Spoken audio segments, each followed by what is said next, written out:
శాంతి. అందరూ కూడా రామరాజ్యం కావాలని కోరుకుంటారు, కానీ రావణ రాజ్యం కావాలని కోరుకోరు. ఈ ప్రపంచమంతా రావణ రాజ్యం దుఃఖమయంగా ఉంది. అందువల్ల మనం ఎన్ని పూజలు చేసినా, ఎన్ని యజ్ఞాలు యాగాలు చేసినా కూడా మనం అనుకున్నంత ఫలితాన్ని పొందలేకపోతూ ఉన్నాం.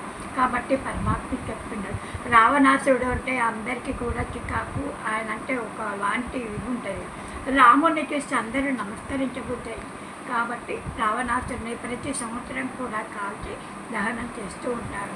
ఎందువల్ల ఆయనలో పంచవికారాలు ఉన్నాయి కాబట్టి అతన్ని దహనం చేస్తారు. అదేవిధంగా మనలో కూడా పంచవికారాలను దానం చేసి దహన సంస్కారాలను చేస్తుంటే మనం కూడా రామరాజ్యంలోకి వెళ్ళి సుఖశాంతులు పొందవచ్చని పరమాత్ముడు తెలియజేస్తూ ఉన్నారు.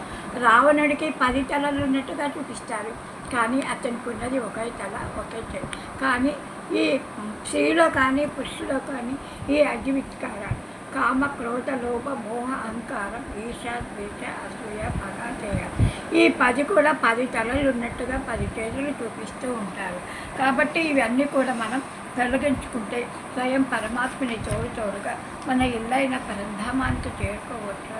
అప్పుడే ప్రతి ఇల్లు కూడా స్వర్గమయంగా మారుతుంది. ప్రపంచమంతా కూడా స్వర్గంగా తయారవుతుంది. పరమాత్మ. ఓం శాంతి. లైక్ చేయండి, షేర్ చేయండి, సబ్స్క్రైబ్ చేసుకోండి. మర్చిపోండి.